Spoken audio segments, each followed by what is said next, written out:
भोगी यदालोकनतोऽपि योगी बभूव पातालपदे नियोगी कल्याणकारी दुरितापहारी दशावतारी वरद सपार्श्व मंगलम भगवान वीरो मंगलम गौतम प्रभु मंगलम स्थूलभद्राध्य जैन धर्मोस्तु मंगलम जिन जो जन भूमि वाणिनो विस्तार प्रभु अर्थ प्रकाशे रचना गणधर सार सो आगम सुनता छेदी जे गतिचार प्रभु वचन बखानी लहिए भवनो पार। आज का जो टॉपिक था वो था अमृतवेल की सज्जाएं। लेकिन 18 को क्योंकि पार्श्वनाथ भगवान के दो कल्याणक हैं, भगवान का च्यवन और केवल ज्ञान, तो इसीलिए उस टॉपिक को चेंज करके आज हम पार्श्वनाथ भगवान की जो पंच कल्याणक पूजा है, जिसकी रचना पंडित वीर विजय जी महाराज साहब ने करी है, उसको डिस्कस करेंगे। जो मंगलाचरण में पहला श्लोक बोला वो खुद पंडित वीर विजय जी महाराज ने ही उसकी भी रचना करी है। सोचने वाली बात यह है कि उस समय क्योंकि वैष्णवों का बहुत ज़्यादा बोलबाला था, लोग नाचते गाते इस तरीके से अपने भगवान की भक्ति करने लगे थे, तो कहीं जिन शासन के लोग भी जिन तत्व को छोड़ के, जैन मत को छोड़ के परदर्शन की तरफ आकर्षित ना हो जाएं, इसीलिए वीर विजय जी महाराज ने उस समय एक से एक जो फेमस देसी राग थी, ऐसी देसी देसी क्लासिकल रागों के अंदर पूजाओं की रचना करी। उनकी जो शांति स्नात्र पूजा है वो तो बहुत ही ज़्यादा फेमस है, और वीर विजय जी महाराज की पूजाओं के अंदर एक विशेषता भी है कि उनकी पूजाएं बहुत ही मंगलकारी है, क्योंकि अरिहंत भगवान की कोई भी पूजा हो, अरिहंत भगवान को हम चिंतामणि कप्पपाय भविये कहते हैं कि भगवान चिंतामणि कल्प वृक्ष के समान है। और खासकर वीर विजय जी महाराजा ने तो जगह जगह अपनी पूजाओं में संघ की अभिवृद्धि की कामना करी है। पूरी शांति स्नात्र के अंदर जब हम कुसुमांजलि देते हैं उसमें बार बार वो बोलते हैं, मुके कुसुमांजलि सुरा वीर चरण सुकुमाल ते कुसुमांजलि भविक ना पाप हरे तड़काल। इस तरह से कि हमारे 3 काल के पाप भगवान को पुष्पांजलि देने से दूर होते हैं। लेकिन एक दूसरी ही दोहे में वो बोलते हैं, संगनि पूज संगनि पूगे आस, कि मतलब भगवान को पुष्पांजलि देने से जो ये चतुर्विध संघ है इसकी आशा पूरी हो। तो संघ के जो अभ्युदय की कामना है कि मेरा संघ आगे बढ़े, चतुर्विध संघ आगे बढ़े, ऐसी कामना से ओतप्रोत ये पूजाएं हैं। और ये पूजाएं बहुत ही तत्व रसिक हैं। जिन शासन में 2 तरीके की भक्ति मान्य है, एक है प्रेम लक्षणा भक्ति, एक है ज्ञान लक्षणा भक्ति। सबसे पहले हमें प्रेम लक्षणा भक्ति से ज्ञान लक्षणा भक्ति की ओर आगे बढ़ना होता है। अब क्वेश्चन आएगा कि प्रेम लक्षणा भक्ति क्या है? जैसा हमने पहले डिस्कस करा था कि सबसे पहले रिहंत भगवान पे प्रीति आती है, भगवान अच्छे लगने लगते हैं। अभी भगवान अच्छे लग रहे हैं, अभी उतना यहाँ पर ज्ञान नहीं है, केवल भगवान की मूर्ति या भगवान से जुड़ी हुई चीजें अच्छी लगना, उनकी तरफ एक इंटरेस्ट होना, इंक्लिनेशन होना शुरू होता है। उसके बाद सेकंड स्टेप आता है भक्ति का। इस भक्ति में कई तरीके की भक्ति होती है। जैसे एक होता है दास भाव से भगवान की भक्ति करना, कि भगवान मैं आपका दास हूँ, आप मेरे स्वामी हो। जब हम भगवान को बोलते हैं कि भगवान आप तो 3 लोक की चूड़ामणि हो, आप तो 3 लोक के नाथ हो, तो मैं दास भाव से भगवान की भक्ति करता हूँ। लेकिन एक दूसरी तरीके की भक्ति होती है, जो होती है सखा भाव से भगवान की भक्ति करना, कि भगवान को हम बोलते हैं जगत मीत, जग बंधव जग सत्थवा जग भाव। तो भगवान जब जग बंधव हैं, जगत के बंधु हैं, जगत के मित्र हैं, तो उस समय भगवान मेरे फ्रेंड बन के मैं उनकी भक्ति करता हूँ। अब सोचने वाली बात है कि भगवान के जन्मोत्सव की खुशी में जो 56 दिव्य कुमारियां आती हैं, वो उस समय भगवान के लिए एक रक्षा पोटली का विधान करती हैं। जो 3 लोक का नाथ है, जो हमारी रक्षा करने में पूरे के पूरे 6 काय के जीवों की रक्षा करने में समर्थ है, और जो पालनहार है, जो सबका रक्षक है, उसकी रक्षा करने के लिए ये विधान क्यों करा गया? तो यहाँ सोचने वाली बात है कि यहाँ पर जो ये 56 दिक् कुमारियां हैं, ये प्रेम लक्षणा भक्ति दिखा रही है कि भगवान तो हमारे सखा हैं। भगवान भले ही हमारे नाथ हों, लेकिन अपने नाथ की भी रक्षा की कामना वो करती है, और उसके लिए वो प्रॉपर होम करती है। इस पूजा के अंदर हम आगे डिस्कस करेंगे कि कैसे वो होम करती है, और उस होम को करके वो किस तरीके से रक्षा पोटली का ये विधान करती हैं। कैसे कैसे 56 दिक् कुमारिकाएं भगवान की उत्कृष्ट प्रेम लक्षणा भक्ति करती हैं। ये प्रेम लक्षणा भक्ति है जिसमें भगवान मेरे माता, मेरे पिता, मेरे गुरु बन जाते हैं, जिसमें भगवान मेरे मित्र बन जाते हैं, जिसमें मैं गोपी की तरह भगवान के आसपास नृत्य करने की भावना पाता हूँ। लेकिन एक दूसरी तरीके की भक्ति है जो है ज्ञान लक्षणा भक्ति, जिसमें हम बोलते हैं कि भगवान आप में और मेरे में कोई फर्क नहीं, तू राज सात ऊंचे मैं राज सात नीचे, भक्ति प्रभु तुम्हारी चुंबक तरे ही खींचे। जब हमने 17 प्रकारी पूजा को डिस्कस करा, उसमें बार बार आत्मा राम जी महाराज साहब ने आत्मा की बात करी है कि आत्म आत्म आनंद कंद के दाता आत्मा कैसे है।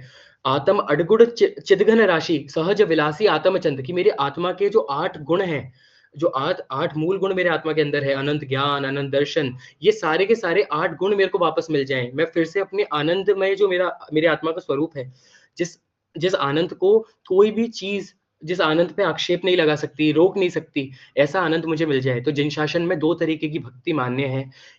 वीर विजय जी महाराजा की पूजा में प्रेम लक्षणा भक्ति ओत-प्रोत पूरी तरह से भरी हुई है, क्योंकि वो ज़माना प्रेम लक्षणा भक्ति का था। वैष्णव लोग बहुत ज़्यादा अपने भगवान का अभिवादन कर रहे थे, जगह-जगह गीत, रास ये सारे के सारे ऑर्गनाइज़ किए जाते थे और लोग कहीं गलत पंथ के जाल में ना फँस जाएँ, इसीलिए पंडित वीर विजय जी महाराजा ने भगवान की ऐसी उत्कृष्ट ये प्रेम लक्षणा भक्ति के लिए ये पूजा बनाई।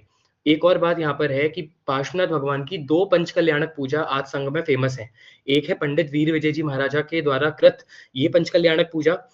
दूसरी एक पूजा भी है जो है श्रीमद बुद्धिसागर सूरी जी महाराजा द्वारा कृत। उस पूजा को वास्तुक पूजा के नाम से भी जाना जाता है। दोनों पूजाओं का लक्ष्य अलग-अलग है।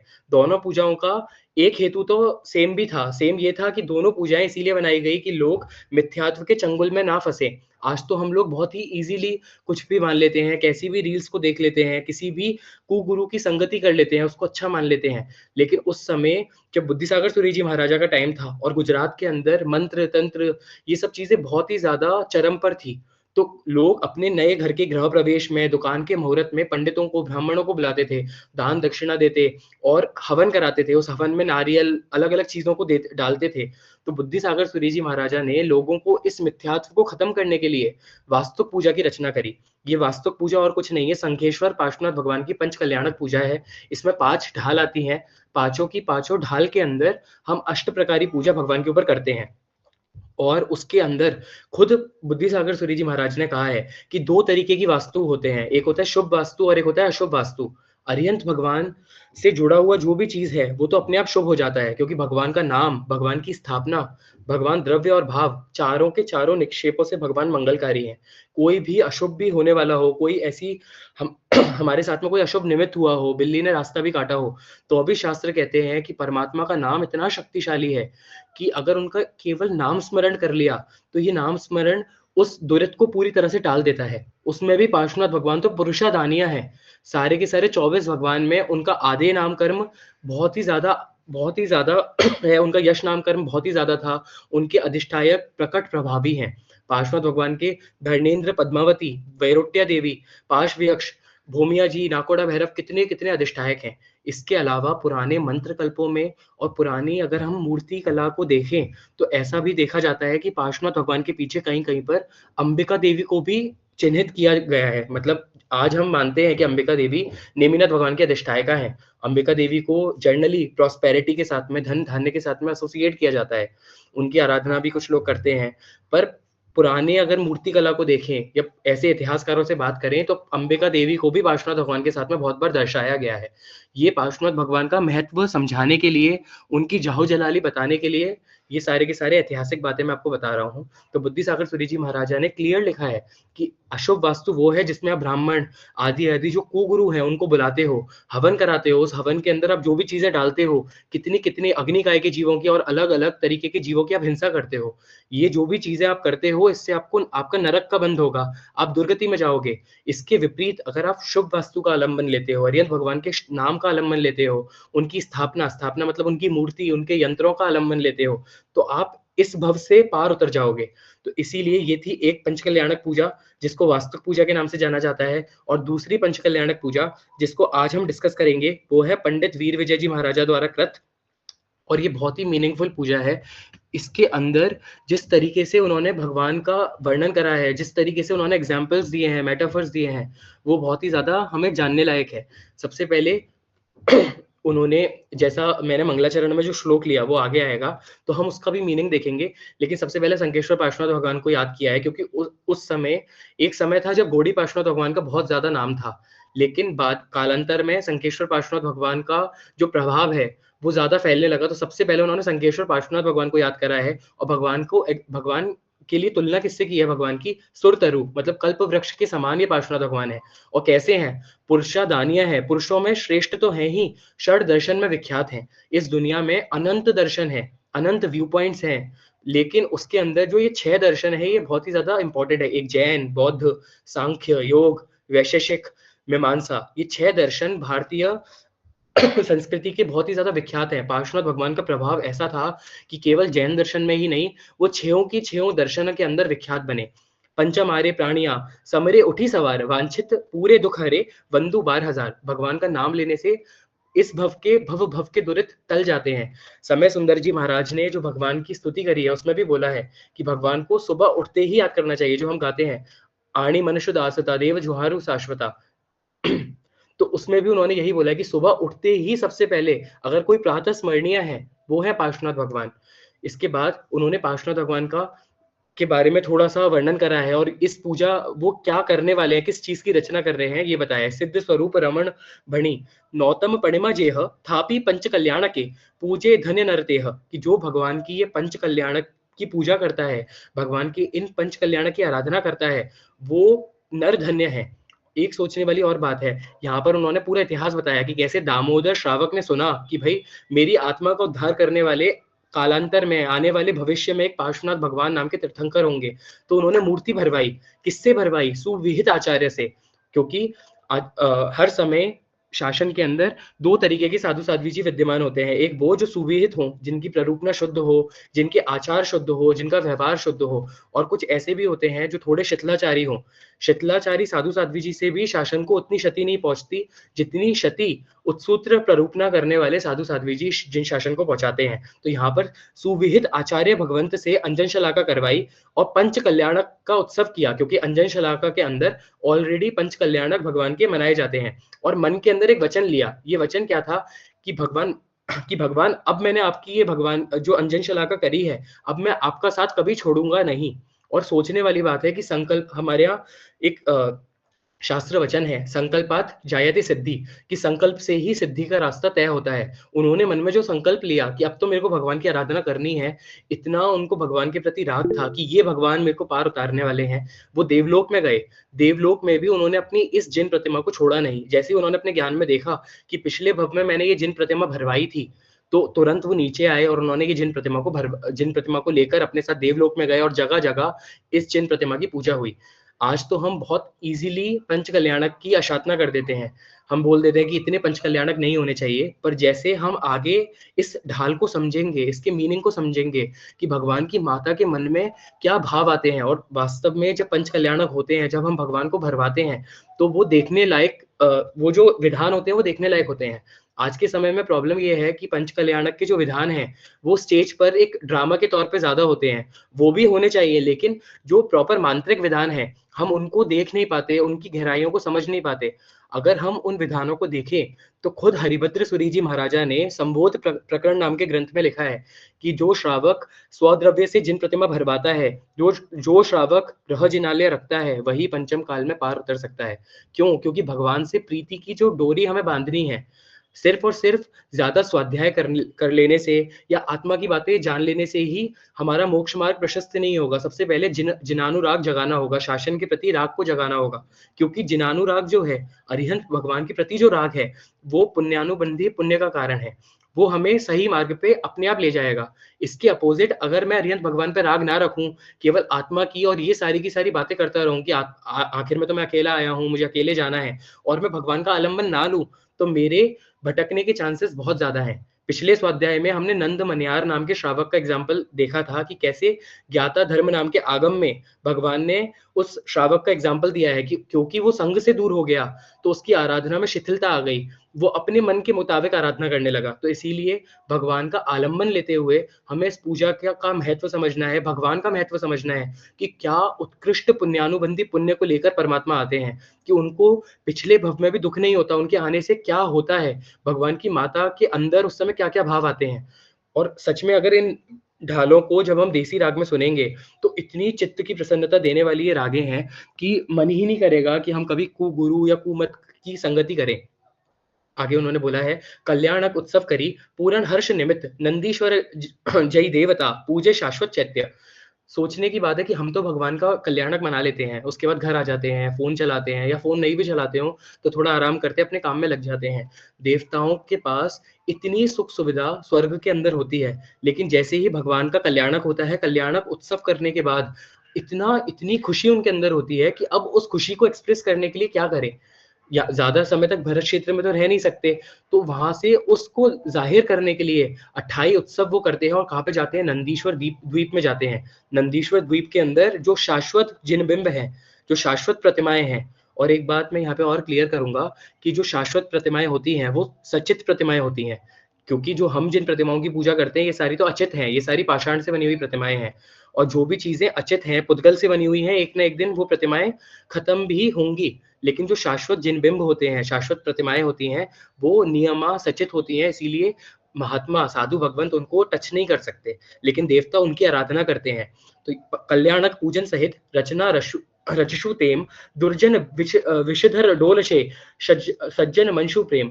भगवान का नाम कैसा है? भगवान के नाम से जो दुर्जन हैं, जिनके अंदर अभी क्रोध, मान, माया, लोभ 18 पापस्थानकों का विष भरा हुआ है, वो तो हिल जाएँगे, लेकिन जो सज्जन लोग हैं, उनके मन के अंदर अरिहंत भगवान के प्रति और 14 राजूलोक में रहे हुए जीवों के प्रति बहुत ही ज़्यादा प्रेम व्याप्त हो जाएगा।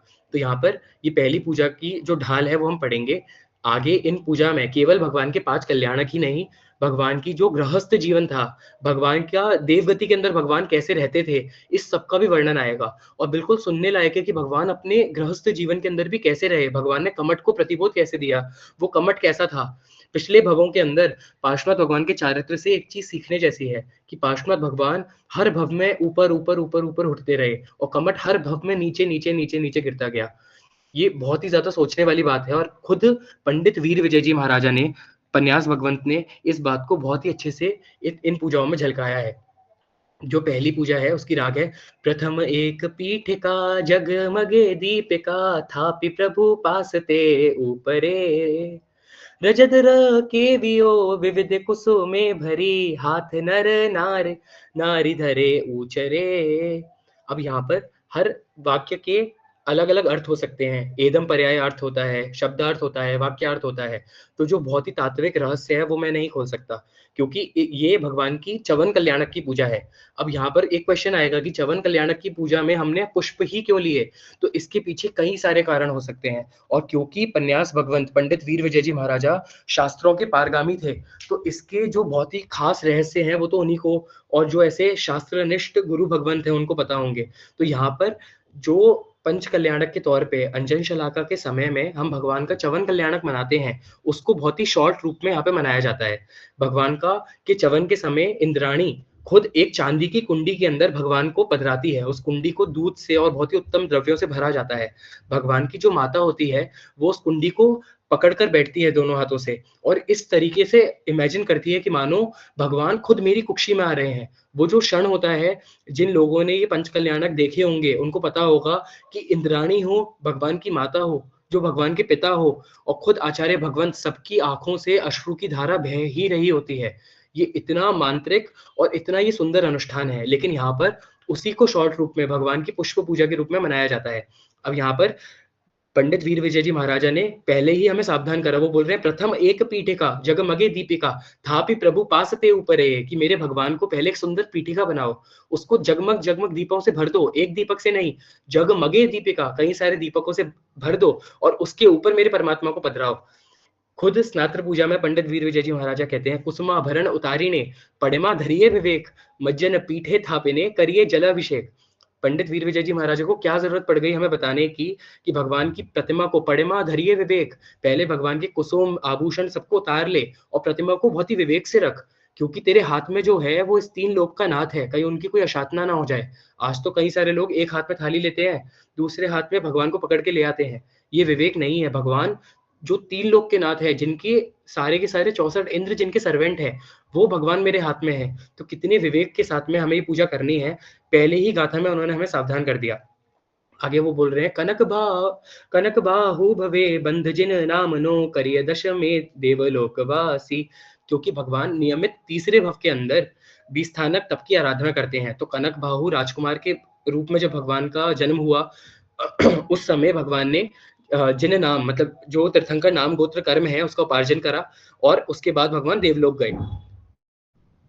इसके बाद क्षेत्र दस जिनवरा कल्याणक पाच से उत्सव करत सुर सात हुए, कि मतलब 10 क्षेत्र, ऐरावत क्षेत्र, भरत क्षेत्र, महाविद्य क्षेत्र, ऐसे 10 क्षेत्र, उसमें एक एक भगवान के 5 कल्याणक तो ऐसे करके टोटल 500 कल्याणकों की आराधना जब भगवान ने करी, तो उस कल्याणक की आराधना के कारण भगवान का जो आदेय नाम कर्म है, जो यश नाम कर्म है, वो बहुत ही ज़्यादा उत्कृष्ट है। इसी कारण से आज पार्श्वनाथ भगवान की इतनी जाहो-जलाली है। अब इसके बाद की जो बातें हैं, वो बहुत ही यूनिक हैं।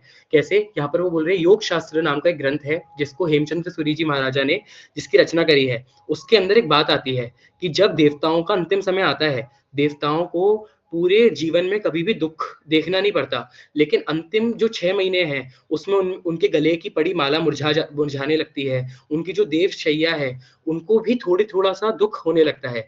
लेकिन भगवान का पुण्य कितना निर्मल और कितना शुद्ध होगा कि ते नवी नीपजे, देव जन जीवने, जोवता ठाठ उपपात नुए, कि भगवान को तो ये दुःख भी देखने को नहीं मिलता। इतना उत्कृष्ट ये तीर्थंकर नाम गोत्र कर्म है। इन भगवान का आलंबन हमें लेना है, जिनको कभी दुःख हुआ ही नहीं। इसीलिए जैन शासन के अंदर हमेशा पुण्यानुबंधी पुण्य पर ही फोकस है, क्योंकि पुण्यानुबंधी पाप भी मेरी आत्मा के लिए हितकारी हो सकता है। पर एक सोचने वाली बात है कि चंड कौशिक को पुण्यानुबंधी पाप के कारण सर्प की योनि मिली। अब कोई कहेगा कि एटलीस्ट उसको इस कर्म के कारण भगवान महावीर का की जो छाया थी वो तो मिल गई। कम से कम वो भगवान महावीर का आलंबन तो ले पाया, वो तो तर गया, हम तो वो भी नहीं कर पा रहे। लेकिन सोचने वाली बात है कि उस तिर्यंच योनि के कारण उसको कितनी वेदना झेलनी पड़ी, कितना तिरस्कार झेलना पड़ा। तो जैन शासन नहीं चाहता कि हमें 1 इंच मात्र भी दुःख हो, क्योंकि आत्मा का असली स्वभाव अनंत सुख है। तो जैन शासन हमेशा कहता है कि हमें अनंत सुख मिले, हमें केवल सुख ही सुख मिले, या हमें केवल हमारी उन्नति ही उन्नति हो, अवनति ना हो। पुण्यानुबंधी पुण्य पर ही फोकस करना है। और तीर्थंकर भगवान का एग्जाम्पल तो सबसे ऊपर इसीलिए है, भगवान हमारे लिए परम हितकारी इसीलिए है कि भगवान को तो देवलोक के अंदर जो सामान्य रीत से सारे देवी देवताओं को जो नॉर्मल दुःख सहना पड़ता है अपनी आयुष्य पूर्ण होने से पहले, भगवान को तो वो भी सहना नहीं पड़ता। मुक्तिपुर मार्गे शीतल छायाड़ी तीर्थ भूमि गंगा जले। अब यहाँ पर भगवान पार्श्वनाथ एक बार अपनी माता को देखने आते हैं। भगवान को पता है कि मेरा आयुष्य पूरा होने वाला है, तो वो देखने आते हैं और भगवान की मातृ भक्ति कैसी, भगवान का औचित्य पालन कैसा वो देखते हैं, और उनको बड़ा बड़ा खुशी होती है। यहाँ पर बात आती है, अश्वसेन भूपति बामाराणी सती जैनमती रति अनुसारिये, कि भैया अश्वसेन जो राजा हैं उनकी एक रानी है, और कैसी है, बामाराणी सती, सती जैसा चारित्र है उनका, इतनी शुद्ध है, इतनी निर्मल है। और जैनमती रति अनुसारी है, जैन मत के अंदर, जैन दर्शन के अंदर तो इतना प्रेम उनको जैन दर्शन के ऊपर है, इतना इंटरेस्ट जैन दर्शन के ऊपर उनके अंदर है।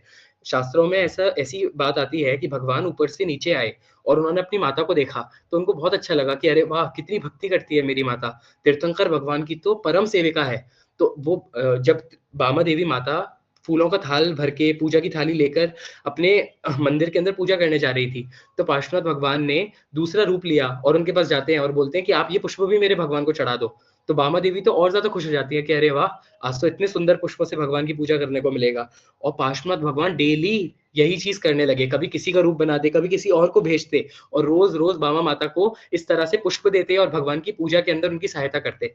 तो सोचने वाली बात है कि भगवान की माता भी कोई सामान्य स्त्री नहीं बन सकती। आगे की पूजा के अंदर तो खुद वीर विजय जी महाराजा ने भगवान की माता की महिमा गाई है। जो लोग बोलते हैं कि जन शासन के अंदर स्त्रियों को उतनी जगह नहीं मिलती, उनको सोचना चाहिए कि भगवान की पूजाओं के अंदर जितने भी मांगलिक कार्य हैं, उसमें जितनी स्त्रियों को जगह मिली है, उतनी पुरुषों को नहीं मिली। और वास्तव में पुरुषों को ये सोच के अपने औचित्य का ध्यान रखना चाहिए कि खुद इंद्र महाराजा सबसे उत्कृष्ट पद पर होने के बाद भी, इतने पावरफुल होने के बाद भी खुद एंड में पूजा करते हैं। और आज अगर हमें एक बोली मिल जाए, तो हम तो दूसरों को लाइन से बिल्कुल बाहर ही निकाल दें। सारे इंद्र और सारी इंद्राणियाँ जब भगवान का अभिषेक कर लें, उसके बाद इंद्र महाराजा अपना अभिषेक करते हैं।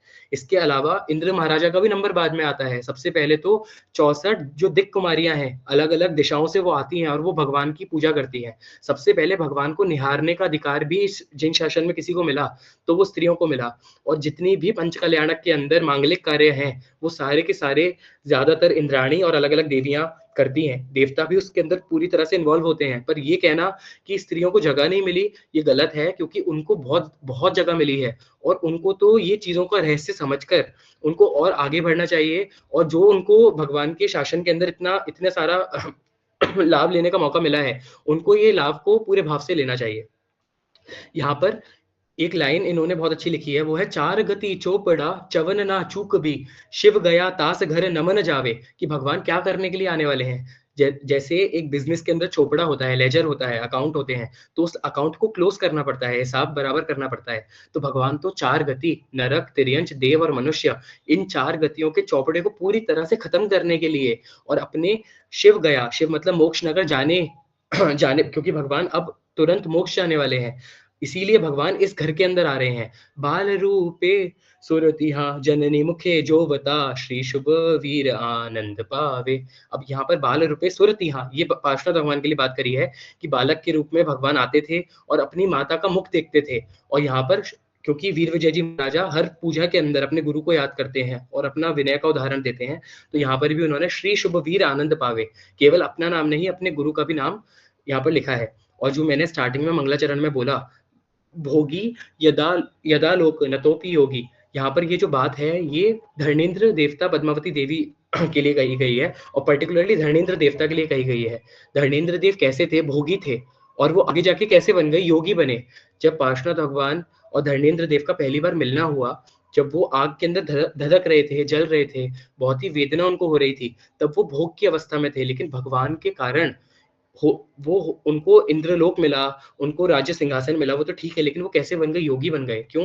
क्योंकि जो भगवान योगेश्वर हैं, जो भगवान योगियों में भी प्रथम योगी हैं, ऐसे पार्श्वनाथ भगवान, ऐसे अरिहंत भगवान की सेवा का उनको मौका मिला। और आगे क्या लिखा?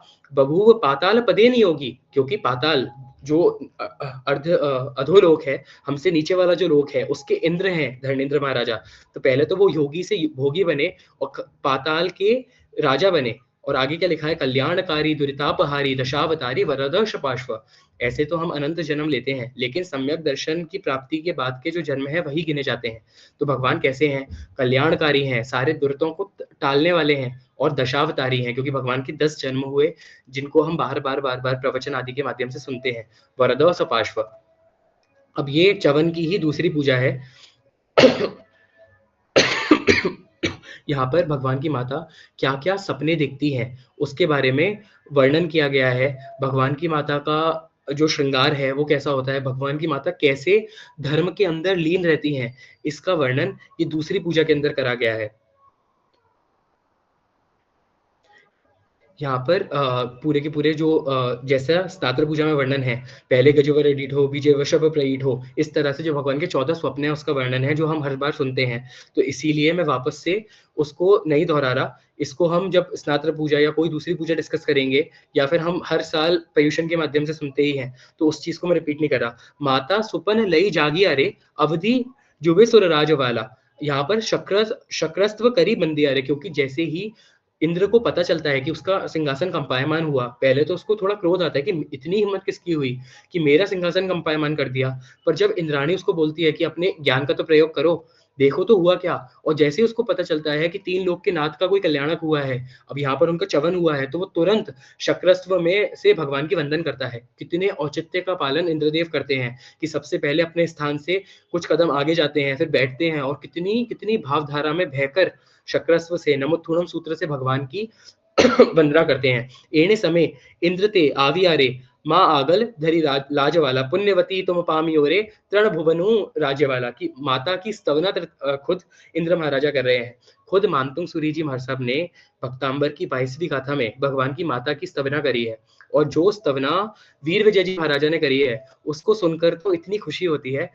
खुद मानदंग सूरी जी महाराज साहब कहते हैं कि स्त्रीणाम शतानि शतशो जनयन्ति पुत्रान नान्या सुतम तदुपमम जननी प्रसूता सर्वा दिशो ददति हानि सहस्त्र रश्मिम प्राचेव देव जनयते स्वरदम शुजालम, कि हे माँ, इस दुनिया में बहुत स्त्रियां हैं और बहुत पुत्रों को जन्म देती है, लेकिन कितने ही तारे हों, जो सूरज की का कंपैरिजन कोई तारा नहीं कर सकता। तो धन्य है वो माता जिसने ऐसे सूरज को जन्म दिया। धन्य है वो माता जिसने ऐसे सूरज को जन्म दिया जो पूरे के पूरे लोकालोक में प्रकाश कर देगा। तो इसी तरीके से यहाँ पे शक्रेंद्र ने खुद भगवान की माता की स्तवना करी कि माता, आप तो बहुत ही पुण्यशाली हो, आपने तो 3 भुवन का राज्य पा लिया है। क्यों? क्योंकि भगवान आपके गर्भ के अंदर जो बैठा है वो 3 लोक का नाथ है। सोच। और यहाँ पर एक और बात है कि भगवान जैसे जब गर्भ में बच्चा आता है तो कुछ महीने वो लिक्विड फॉर्म में रहता है, फिर जो श्रीमंत है वो शुरू होता है और उस समय माता की जो एनर्जी है वो बच्चा लेता है और वो बच्चा उस एनर्जी को लेकर धीरे-धीरे करके अपने शरीर को अलग-अलग पर्याप्तियों को पूरा करता है। लेकिन भगवान के आने के बाद में भगवान की माता को एक कुछ भी दुःख होता नहीं है। और दूसरी बात, भगवान की माता के शरीर को देखकर भी कोई कह नहीं सकता कि इनके गर्भ के अंदर कोई बच्चा पल रहा है। ऐसा भगवान का ये अतिशय होता है, इस अतिशय को लेकर भगवान आते हैं। इसके अलावा जब माता के गर्भ में बच्चा होता है, तो कुछ दोहद भी उत्पन्न होते हैं। जैसे माता को मन करेगा कि वो जाएँ और इस तरीके का दान दे, या इस तरीके के गज के ऊपर बैठकर वो भगवान की महापूजा रचाएँ। इस तरीके के शुभ संकल्प, शुभ भाव भगवान की माता के मन में आते हैं। और लौकिक तौर पे अगर देखें, तो गर्भ के अंदर कोई जीव आता है, तो आज कोई बहुत ही नीच क्वालिटी का अगर जीव है, तो डोसा खाने के या ये वो ऐसे कुछ काम करने के दोहद भी उत्पन्न होते हैं। जैसा हमने सबने सुना होगा कि जो श्रेणिक का बेटा था, उसके आने पर उसकी माँ को ऐसा दोहद उत्पन्न हुआ था कि वो अपने ही पति के जो हार्ट है उसका मांस खाए। क्यों? क्योंकि जो पेट के अंदर, गर्भ के अंदर जो जीव पल रहा था, वो इतना निकृष्ट वैरानुबंध लेके आया था अपने पिता के प्रति कि माता को ऐसा दोहद उत्पन्न हुआ। लेकिन भगवान इतने शुद्ध प्रेम के, इतने निर्मल वात्सल्य के स्वामी होते हैं कि भगवान की माता को भी जो दोहद आते हैं, जो इच्छाएँ होती हैं, वो बहुत ही पुण्य और पुण्यानुबंधी, पुण्य उपार्जन करने वाली होती हैं। अब यहाँ पर 14 स्वप्नों का जो अर्थ सबसे पहले इंद्र आकर सबको बताते हैं, और 64 इंद्र मिलकर नंदीश्वर द्वीप जाते हैं और वहाँ पर च्यवन कल्याणक का उत्सव करते हैं। फिर इसके बाद जन्म कल्याणक की जो पूजा है वो आएगी। ये जो पूजा है, ये बहुत लोगों की फ़ेवरेट है, क्योंकि एक तो इसकी राग बहुत ही प्यारी है। रमती घमती हमने साहेली, बिहू मली लीजिए एक ताली, सखी आज अनुपम दिवाली। ये गरबे की धुन है। क्यों? क्योंकि भगवान की माता को भगवान के जन्म के समय इतनी खुशी होती है कि भगवान की माता को जो उनकी दाई माता होती है, कुल मेहतरा होती है, वो हित शिक्षा देती हैं कि रानी अब आपको ऐसे कपड़े पहनने हैं, ज़्यादा रूखा-सूखा भी नहीं खाना, ज़्यादा तीखा नहीं खाना। लेकिन भगवान की माता तो इतनी खुश होती है अंदर से कि किसी की बात वो सुन भी रही होती है, पर सुनकर भी अनसुनी हो जाती है। क्यों? क्योंकि वो अपने ही अंदर और अपने आने वाला जो पुत्र है, उसका प्रभाव ऐसा होता है कि उसकी उसके बारे में सोच-सोच कर भगवान की माता बहुत ही ज़्यादा हर्षित होती है। इसीलिए यहाँ पे वीर विजय जी महाराजा ने ये ढाल ली है, रमती गमती हमुने साहेली, बहु मली लीजिए एक ताली। क्यों? क्योंकि ये तो उत्सव का समय है। ऐसा है, आज ऐसा समय है कि मानो भगवान की माता के लिए नहीं, पूरे जगत के लिए दिवाली आ गई। भगवान का जन्म होगा, तो जो नरक के जीव जिनको परमाधामी देव इतना तड़पाते हैं, जो परमाधामी देव खुद इतने क्रूर होते हैं कि मरकर अंडज के रूप में उत्पन्न होते हैं, कितना-कितना दुःख भोगते हैं, वो परमाधामी देव भी कुछ समय के लिए शांत हो जाते हैं, और कुछ समय के लिए सातवीं नरक के जीवों को भी सुख की अनुभूति होती है। अब यहाँ लीले विलासे पूर्णमासे पोष दशम निशि रड़ियाड़ी, यहाँ पर उन्होंने जगह का और उस समय का वर्णन करा है कि भगवान की माता ऐसा सोचती है मन में कि मानो मेरे लिए तो भरी गर्मी के बाद वसंत आ गया। मानो आम का जो पेड़ है, उस पेड़ के ऊपर आम का जो फल है वो लगाया हो। इतने ऐसे शुभ भाव भगवान की माता के मन के अंदर आ रहे होते हैं। उत्तम ग्रह विशाखा योगे, जन्मया प्रभु जी जयकारी, सात नरके थया जवाड़ा, स्थावर ने पण सुखकारी। जंगम और स्थावर जो 2 तरीके के जीव होते हैं, सॉरी, त्रस और स्थावर जो दो तरीके के जीव होते हैं। त्रस जीव हमारे जैसे जो चल फिर सकते हैं, और इसके अलावा कुछ स्थावर जीव होते हैं जो चल नहीं सकते। तो उन स्थावर जीवों के लिए भी ये जो अनुभूति होती है, ये बहुत ही सुखकर होती है। माता नमी आठे दिक कुमरी, अधोलोक ने वसनारी, सूती घर ईशान करती, योजन एक अशुचि टाली। वैसे तो भगवान के जन्म में ऐसी कोई अशुचि होती नहीं है, पर लोक व्यवहार के कारण और भगवान के ऊपर अपनी प्रेम लक्षणा भक्ति को दिखाते हुए, जैसा मैंने पहले ही बोला कि अब यहाँ पर इन्होंने लिखा है, रक्षा पोटली बांधी बांधी बिहू ने, मंदिर मिल्या शणगारी, कि अब भगवान को तो रक्षा की जरूरत नहीं है, लेकिन ये मेरी प्रेम लक्षणा भक्ति है कि मेरा जो सखा है, मेरा जो तीन लोक का नाथ है, उसको कुछ भी गलत ना हो, उस पे किसी की नजर ना लगे। इसीलिए पहले के समय में जिनालय में स्त्रियां जो होती थी, खासकर वो लूण विधि करती थी। एक जलता हुआ पात्र लिया जाता है, और उस पात्र में जो लूण है, नमक है, उसको उतारा जाता है। और शास्त्र ऐसा कहते हैं, जो लूण विधि का दोहा है, आज भी कुछ लोग करते हैं, उसमें क्लियर मेंशन है कि जैसे ये नमक धधक करके जलता है, इसी तरह से इस लूण विधि के माध्यम से मेरे कर्म जलते हैं। दूसरी बात, जिसने भगवान के ऊपर गंदी दृष्टि डाली हो, उसको भी उसका फल मिल जाता है। तो यहाँ पर जो ये दिखी कुमारियाँ हैं, ऋषि कुमारियाँ हैं, ये आती हैं और अलग-अलग जगह से आती हैं, 3 घर बनाती हैं। 3 घर क्यों बनाती हैं? एक के अंदर भगवान को नहलाएँगी, भगवान का शुचिकर्म करेंगी, दूसरे में भगवान का मर्दन करेंगी और फिर लास्ट वाले घर के अंदर भगवान को अलंकारों से सुशोभित करेंगी।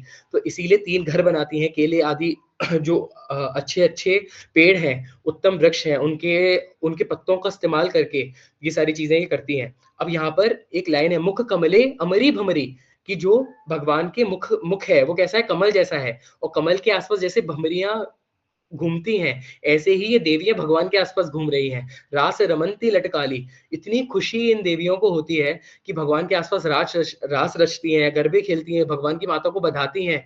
भगवान की माता का पुण्य देखकर उनके पुण्य की प्रशंसा करती हैं और क्या बोलती हैं? प्रभु माता तू जगतनी माता, जगत दीपकनी धर नारी। कि भगवान की माता, आप भगवान की माता नहीं हो, आप तो पूरे जगत की माता हो। वैसे तो जैन दर्शन क्लियर ये मानता है कि इस दुनिया को किसी ने नहीं बनाया, पर वास्तव में इस दुनिया को रहने लायक अगर किसी ने बनाया तो वो अरिहंत भगवान ने। अगर अरिहंत भगवान नहीं होते तो ये दुनिया के अंदर ये दुनिया रहने लायक नहीं होती। इसीलिए बोला प्रभु माता तू जगतनी माता, जगत दीपक ने धर नारी। भगवान तो पूरे लोकालोक को प्रकाश करने वाले हैं। हम बोलते हैं लोकस्य उज्जोय करे, पूरे लोक को प्रकाशित करने की शक्ति रखने वाले भगवान को आपने अपने गर्भ में रखा है, इसीलिए आप जगत की माता हो। माझी तुझे नंदन घणु जीवो, उत्तम जीवने उपकारी, कि हे माँ, आपका जो नंद है, आपका जो बालक है, वो बहुत जिए। यही सेम भावना रत्नाकर सूरि जी ने रत्नाकर 25 में भी भाई है, घणु जीव तू। तो माता, आपका जो बेटा है, आपका जो नंदन है, आपका जो पुत्र है, वो बहुत जिए। क्यों? क्योंकि आपका जो ये बेटा है, ये उत्तम जीवों के लिए बहुत ही उपकारी है। 56 दिक कुमरी गुण गाती, श्री शुभ वीर वचनशाली। अब यहाँ पर भगवान की जो जन्म पूजा थी, वो हुई कंप्लीट। फिर जन्म कल्याणक के निमित्त जो जल पूजा है, वो भी यहाँ पर होगी। क्यों? क्योंकि जब भगवान का जन्म हो जाता है, तो सबसे पहले दिक् कुमारियों के बाद इंद्र, 64 इंद्र, इंद्राणी सब आते हैं और भगवान का स्नात्र महोत्सव करते हैं। तो उसको इमिटेट करते हुए, उसी को याद करने के लिए यहाँ पर जन्म कल्याणक के निमित्त पहले अक्षत पूजा करी, अब उसी के निमित्त जल पूजा करेंगे। चलितासन सोहमपति, रचि विमान विशाल और प्रभु जन्मोत्सव कारणे आवता तत्काल। हवे सबसे पहले शक्रेंद्र महाराज क्या करेंगे? जैसे ही उनको पता चलेगा कि भगवान का जन्म हुआ, भगवान को शक्रास्त्र से वंदना करने के बाद, वो सबसे पहले सुघोष घंटा बजाने के लिए हिरण्याकमेशी नाम का जो देव है, जिन्होंने भगवान का गर्भ परिवर्तन करा था, उनको बुलाएँगे और उनको बुलाकर बोलेंगे कि सारे के सारे देवी-देवताओं को हुक्म करो कि वो जल्दी आएँ। और देवी-देवता भी कैसे आते हैं? नारी मित्र ना प्रेया आवे, क्योंकि कुछ-कुछ देवी-देवता डायरेक्टली नहीं आते, कुछ-कुछ को उनकी इंद्राणी बोलती है कि भगवान का जन्म हुआ है, तुम क्यों बैठे हो? चलो। कुछ को उनके मित्र बोलते हैं कि हम तो भगवान का जन्म कल्याणक का उत्सव करने जा रहे हैं, तुम क्यों बैठे हो? तुम भी चलो। तो इस तरीके से अलग-अलग देवी-देवता अपने-अपने ग्रुप बना के आते हैं। कुछ देवी-देवता तो खुद जाकर इंद्र महाराज से कहते हैं कि इस जन्म कल्याणक के निमित्त हमें क्या करना है, आप आज्ञा करो। कौन से उत्तम द्रव्य को हम लेकर आएँ? और सोचने वाली बात है कि कितने शुद्ध द्रव्य देवी-देवता लेकर आते हैं और उनका अनुसरण करते हुए ही हमें जितना हो सके उतना दूध, केसर, ब्रास, जितने भी उत्तम द्रव्य हमारे पास हैं, उन सबको मिलाकर भगवान का अभिषेक करना चाहिए। यहाँ आव्या सर्व आनंदे, जिन जननी ने हरि वंदे। यहाँ पर सोचने वाली बात है, हरि मतलब यहाँ पर जो शक्रेंद्र हैं उनके लिए यूज़ हुआ है कि सारे के सारे लोग अभी आनंद में हैं और वो घर के अंदर जब माता के पास पहुँचते हैं, तो सबसे पहले तो भगवान की माता को वंदन करते हैं। 5 रूपे हरि प्रभु हाथ, एक छत्र धरे शिरनाथ। 5 रूप देवता जो इंद्र महाराजा हैं, वो 5 रूप बनाते हैं। एक के अंदर भगवान को लेते हैं, एक में छत्र लेते हैं, 2 तरफ भगवान के चावर ढालते हैं और एक में आगे वज्र लेते हैं। अब यहाँ पर आगे वो एक बात बोलते हैं कि केवल भगवान नहीं, जिन माताशु जे घरे खेद तस मस्तक थाशे छेद, कि आज भगवान ही नहीं, भगवान की माता के ऊपर भी अगर किसी ने बुरी दृष्टि डाली, तो सीधे ये इंद्र के वज्र से उसका मस्तक छेद होगा। यहाँ सोचने वाली बात है कि पंडित वीर विजय जी महाराज जिस पूजा के अंदर भक्ति रस की बात कर रहे हैं, श्रृंगार रस की बात कर रहे हैं, उसके अंदर वीर रस की ये बात क्यों डाली? क्योंकि आज भी अगर हम देखें तो भगवान के बारे में कुछ कोई लोग कुछ भी बोल देते हैं, लेकिन हमारे अंदर ये सिंह गर्जना नहीं होती। नहीं तो पहले के समय तो श्रावक और श्राविका इतने आगे रहते थे कि परमात्मा के बारे में कोई कुछ बोलने की हिम्मत भी नहीं करता। और यहाँ पर हमें सीखना चाहिए इंद्र महाराजा से, वो क्लियर ये चीज़ बोल रहे हैं कि अगर भगवान क्या भगवान की माता के ऊपर या भगवान से जुड़े हुए किसी भी चीज़ के ऊपर किसी ने आज कोई भी बुरी नज़र डाली, तो सीधे उसका मस्तक का छेदन होगा। और इसको ज़ोर से इंद्र महाराजा इस बात को बोलते हैं। क्यों बोलते हैं कि जो भी जिन मत के द्वेषी हैं, जो भी मिथ्यात्वी हैं, वो सारे के सारे लोग पहले से ही सावधान रहें। भगवान की उजामणी में, भगवान के इस महोत्सव के अंदर कोई भी किसी भी प्रकार का विघ्न उपजा ही नहीं पाए। अंगूठे अमृत वाही नंदीसर करे अठाई, देई राजा पुत्र बधाई, घर घर तोरण विरचाई, 10 दिन ओछव मंडावे, 12वें दिव नाथ जिमावे, नाम थापे पार्श्व कुमार, शुभ वीर विजय जयकार। क्योंकि 10 दिन तक सूतक रहता है, उसके बाद जो जो संस्कार होते हैं, सूर्य चंद्र का दर्शन कराना, और 12वें दिन भगवान की जो फई है वो आती है। भगवान की माता को जो दोहेले उत्पन्न हुए, भगवान की माता को जो आभास भगवान के गर्भ में आने के बाद हुए, उस को देखते हुए भगवान का नाम रखती हैं पार्श्व कुमार। यहाँ पर आगे बीच में जो ये पार्ट था इसको इसीलिए छोड़ा क्योंकि इन्होंने यहाँ पर बताया है कि कैसे अलग-अलग जो उत्कृष्ट नदियाँ हैं, उत्कृष्ट औषधि हैं और 8 तरीके के जो कलश हैं, एक सोने से बना हुआ, सोने-चांदी से बना हुआ, सोने-चांदी रत्न से बना हुआ, मिट्टी से बना हुआ, इस तरीके के से 8 कलशों से भगवान का अभिषेक करते हैं। दीवो मंगल आरती कीजिए, चंदन कुसुमे करी पूजे। यहाँ पे दीवो मंगल पहले इसीलिए लिखा गया है क्योंकि पहले के समय में जो परिपाटी थी, उसमें मंगल दीपक पहले करा जाता था और आरती बाद में करी जाती थी। इसीलिए वीर विजय जी महाराज की स्नात्र पूजा में भी मंगल दीवो आरती करता सुर नर जय जय बोले। पहले मंगल दीपक की बात आई है, फिर आरती की बात आई है। पर आज जो हमारी परिपाटी है, हमें उसी को फॉलो करना है। तो यहाँ पर भगवान के जन्म कल्याणक के निमित्त हमने भगवान को जल अर्पण करा, जल पूजा करी। इसके बाद भगवान के जन्म कल्याणक के निमित्त हम चंदन पूजा करेंगे। जैसा कि मैंने पहले बोला था, मुके कुसुमांजलि सुरा वीर चरण सुकुमाल। भगवान का जब जब जन्म होता है तो जन्म अभिषेक से पहले भगवान को कुसुम की अंजलि मतलब पुष्पों की अंजलि देवता करते हैं। और इसका प्रभाव क्या होता है? ते कुसुमांजलि भविक ना पाप हरे तृणकाल। इस कुसुमांजलि को करने से जो भवी जीव हैं उनके 3 काल के पापों का नाश हो जाता है। 3 काल कौन से? एक सुबह, फिर जो मध्य काल है वो, और एक फिर शाम वाला काल। तो तीनों काल के पाप का नाश करने की शक्ति इस कुसुमांजलि में है। इस कुसुमांजलि के बाद अभिषेक के बाद भगवान के ऊपर विलेपन किया जाता है। फिर देवता भगवान को बहुत ही सुंदर वस्त्र आभूषण से अलंकृत कर देते हैं। 32 कोटि के जो अलग-अलग मणि, माणक ये सब देवता उछालते हैं, भगवान की खुशियाँ मनाते हैं, भगवान के सामने नृत्य भक्ति प्रस्तुत करते हैं। तो यहाँ पर अब भगवान के जन्म कल्याणक के निमित्त चंदन पूजा भगवान के ऊपर करेंगे। अमृत पाने उछर्या रमता पार्श्व कुमार, अहिलंझन नवकर तनु, वर्ते अतिशय चार, यौवन वय प्रभु पामता, मात पितादिक जेह, परणावे नृपपुत्र का प्रभावती गुण गेह, चंदन घसी घन सारसु, निज घर चैत्य विशाल, पूजा रोपण मिलवी, पूजे जगत दयाल। अब यहाँ सोचने वाली बात है, इस पूजा के अंदर जो वीर विजय जी महाराजा हैं, उन्होंने भगवान का गृहस्थ जीवन का वर्णन करा है। कुछ लोग ऐसा बोलते हैं आज के समय में कि भगवान तो वीतरागी हैं।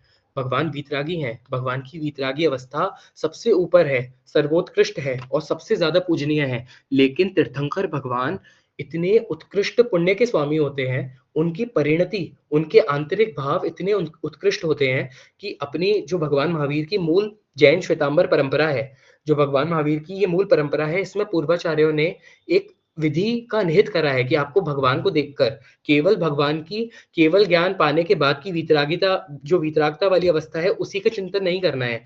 भगवान की जो राज्य अवस्था है, भगवान की जो बाल्यावस्था है, उसका भी चिंतन करना है। अब इसका निहित क्यों करा? क्योंकि भगवान जो नॉर्मल बालक होता है, भगवान की बाल्य अवस्था एक नॉर्मल शिशु जैसी नहीं थी। भगवान बचपन से ही एक्स्ट्राऑर्डिनरी थे। भगवान की माता-पिता मोह के कारण उनको पाठशाला में भी डालते हैं। पर खुद पाठशाला के जो पुरोहित होते हैं, जो पाठशाला के जो गुरु होते हैं, शिक्षा गुरु होते हैं, वो खुद ही इंद्र ऐसा उस समय अतिशय करते हैं, ऐसा सब कुछ होता है कि खुद वो पाठशाला के जो गुरु हैं, वो भगवान के माता-पिता को बोलते हैं कि आप अपने पुत्र को वापस लेके जाओ। ये तो पूरे जगत के सारे तत्वों का निरूपण करने वाला है, मैं इसको क्या पढ़ाऊँगा? ऐसे ही भगवान जो राज्य अवस्था भगवान की होती है, भगवान इस तरह से राज्य करते हैं कि किसी भी सारे के सारे जीव सुख पाएँ, सारे के सारे जीव धर्म के अंदर आगे बढ़ें। लोगों के अंदर जो धर्म की भावना है, वो और ज़्यादा बढ़े। भगवान गृहस्थ जीवन के अंदर अगर भगवान के पुत्र-पुत्री भी होते हैं, तो वो उनके साथ इस तरीके का व्यवहार करते हैं कि जो हम लोगों के लिए एक एग्ज़ाम्पल है कि किस तरीके से जीवन जीना चाहिए। गुरु भगवंत ऐसा बताते हैं कि भगवान का जीवन कमल जैसा है। जैसे कमल कीचड़ में खिलता है, लेकिन कीचड़ से पूरी तरह अलग रहता है, निर्लेप रहता है। ऐसे ही भगवान का गृहस्थ जीवन होता है। तो भगवान के गृहस्थ जीवन से प्रेरणा प्राप्त करनी है, लेकिन इसको मिस इंटरप्रेट करके उत्सूत्र प्ररूपना नहीं करनी। ये नहीं बोलना कि भगवान के भी तो बच्चे थे, भगवान भी तो गृहस्थ जीवन में रहे। वास्तव में जो तीर्थंकर भगवान होते हैं, चाहे वो पार्श्वनाथ भगवान हों, चाहे वो महावीर स्वामी भगवान हो, अगर उनके पुत्र-पुत्री भी हैं, तो वो केवल और केवल इसीलिए हैं क्योंकि भगवान के कुछ भोगावली कर्म शेष रहते थे। इसके अपोज़िट हमारा जो घर होता है, अगर उसके अंदर हम कुछ भी करते हैं तो नए कर्म बाँधते हैं, पर भगवान जो कुछ भी करते हैं उससे अपने कर्मों को भोग कर कर्मों को काट रहे होते हैं। तो यहाँ पर इसीलिए पंडित वीर विजय जी महाराजा ने क्लियर बोला है कि भग "परिणावे नृपपुत्रिका प्रभावती गुणगेह" कि एक गुणवती युवती थी, बहुत ही गुणवान थी, ऐसी प्रभावती रानी के साथ में जो नृपपुत्री थी, राजकुमारी थी, उनके साथ में भगवान का पाणी ग्रहण हुआ। अब यहाँ पर आगे भी इस पूजा के अंदर वर्णन आता है कि भगवान गृहस्थ जीवन के अंदर कैसे रहते हैं। तो उसमें यहाँ पर "पास कुमर देखण चले, तपसी पे आया"। तो जब भगवान को पता चलता है कि कोई तपसी आया है, तो भगवान जाते हैं और वहाँ पर उसको बोलते हैं कि तेरा तप जो है, ये गलत है। जब बे फोगट माले, भगवान उसको क्लियरली बोल देते हैं कि तू जो भी कर रहा है, ये सब फ्रॉड है। तो अब यहाँ पर अज्ञान से अग्नि बीचे योग को पर जाले कि तू जो ये योग कर रहा है, जो भी तू साधना कर रहा है, ये तू योग के नाम पे मायाचारी कर रहा है। अब कमर तो ये सुन के आग बबूला हो जाता है और वो कहता है, "तुम्हें अश्व खिलाओ" कि "अरे राजकुमार, तू तो राजा का बेटा है, तू तो जा और घोड़ों के साथ खेल। योगी के घर हैं बड़े, मत को बतलाओ। मैं तो बहुत बड़े योगी के घर से हूँ, तू मेरे को मत बता कि क्या करना है, क्या नहीं।"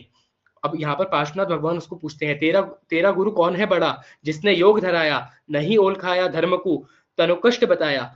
कि तेरा तेरा गुरु कौन है, जिसने तेरे को योग का ज्ञान दिया है? ज उसने तेरे को सही धर्म नहीं बताया, बस तन को कष्ट देना धर्म थोड़ी होता है। यहाँ एक बात मुझे याद आ रही है कि एक बार व्याख्यान वाचस्पति रामचंद्र सूरी जी महाराज साहब थे और उनका प्रवचन था। तो उस समय आज हमें नॉर्मली लोग ऐसा बोलते हैं कि एक परंपरा है जिसके अंदर लोग कपड़े नहीं पहनते, नग्न रहते हैं और वो कहते हैं देखो हमारे साधु तो बहुत बड़े हैं, वो तो नग्न रहते हैं, उनकी जैसी तपस्या तुम कर सकते हो क्या? तो ये क्वेश्चन रामचंद्र सूरी जी महाराज साहब के पास आया और रामचंद्र सूरी जी महाराज साहब औत्पाते की बुद्धि के धनी थे। उन्होंने बोला कि अच्छा, आपके जो प्रवचन पंडाल के बाहर गधा खड़ा है, ये भी तो नंगा खड़ा हुआ है, तो क्या इसको भी मैं बहुत बड़ा मान लूँ? क्योंकि जितना कष्ट ये गधा सहता है, इतना कष्ट तो हम भी नहीं सहते। कितना इसके ऊपर भार ढोते हैं लोग और इसको मारने के लिए छोड़ देते हैं। एंड में उसका जो मालिक है, वो उसको पूछता भी नहीं है, उसका ध्यान भी नहीं रखता। वो कहीं पे नाली में पड़े-पड़े मर जाता है। तो क्या ये बड़ा धर्म है? तो फिर रामचंद्र सूरी जी महाराज साहब ने उस समय जो ये पाखंड मत के लोग थे, उन लोगों को बताया कि सच्चा धर्म ये नहीं है कि कितना हम अपने तन को कष्ट दें। सच्चा धर्म तो वो है जहाँ पे जिन आज्ञा है। जिन आज्ञा के अनुसार अगर आप अपने तन तन को कष्ट देते हो या नहीं भी देते हो, जो भी काम जिन आज्ञा के अनुसार है, वही धर्म है। केवल तन को कष्ट देना धर्म नहीं है और यहाँ पर वीर विजय जी महाराजा ने इसी बात को बताया है, तनु कष्ट बताया कि जो तू कर रहा है ये धर्म नहीं है, ये तो तन को बस कष्ट देना है। हमें गुरु धर्म हम गुरु धर्म पहचानता नहीं कबड्डी पासे, भूल गए दुनिया दिशा, रहते वनवासे। वो कहते अब यहाँ पे और ज़्यादा गुस्सा आता है कामट को, वो कहता है हमारा गुरु कोई ऐसे-वैसे नहीं है, वो तुम लोगों के पास नहीं आते, वो तो अपने वनवास के अंदर रहते हैं। वनवासी और अब यहाँ पे भगवान उसको तर्क देते हैं कि वनवास के अंदर तो पशु-पक्षी भी रहते हैं, तो पशु-पक्षी भी योगी हो गए क्या? योगी नहीं, पण भोगिया, संसार के संगी, कि तू योगी नहीं है, तू तो भोगी है। तू जो कर रहा है इससे तो तेरा संसार भरने वाला है। संसार बुरा छोड़ के सुन हे लघु राजा, योगी जंगल सेवते, लई धर्म अवाजा, दया धर्म को मूल है, कहा कान फुकाया, जीव दया नहु जानते, तब फोकट माया। अब जब फिर से कमठ भगवान को कुछ बोलता है, तो भगवान कहते हैं कि धर्म का मूल तो दया है और यहाँ पे जहाँ पे दया नहीं है, वहाँ पे तप सब कुछ जो तप तुम कर रहे हो, जिसके अंदर दया भाव नहीं है, वो तो केवल फोकट मायाचारी है। बात दया की देखिए भूल चूक हमारा, बेर बेर क्या बोलना, ऐसा डाक डमाला। अब वो कहता है कि क्या तू दया की बात कर रहा है, तू क्या कहना चाहता है? तो यहाँ पर भगवान अपने जो सेवक है उसको कहते हैं कि बड़ा काष्ठ चिराया, कि जो बड़ा काष्ठ है उसको चीर और नाग निकाला एक इला पर जलती काया। यहाँ पर सोचने वाली बात है कि हमारे बीच में आज कितने गलत तत्व फैले हुए हैं। हम क्या बोलते हैं कि भगवान ने नाग नागिन का जोड़ा बचाया, जबकि अपने शास्त्र जो हैं, जो सही शास्त्र हैं, भगवान की मूल परंपरा में जो 12 अंग आगम, उसके बाद जो आगम के बाद का साहित्य है, जैसे त्रिशिष्टि शला का पुरुष चारित्र, उसके अंदर कलिकाल में सर्वज्ञ हेमचंद्र सूरी जी महाराजा ने क्लियर लिखा है कि एक नाग को ही भगवान ने बचाया था और वो नाग आगे जाके धर्मेंद्र बना। उसकी जो वाइफ है धर्मेंद्र और धर्मेंद्र की वाइफ पद्मावती देवी और वैरोट्या, वो भी परमात्मा की सेविका है, पर उनको भगवान ने नहीं बचाया था। इसी चीज को यहाँ पे वीर विजय जी महाराजा ने क्लियर लिखा है, नाग निकाला एकेला, अकेला नाग निकाला निकाला पर जलती काया, उसकी काया जल रही थी। सेवक सेवक मुख नवकार से धर्मेंद्र बनाया, नाग कुमारे देवता बहुरिद्धि पाया।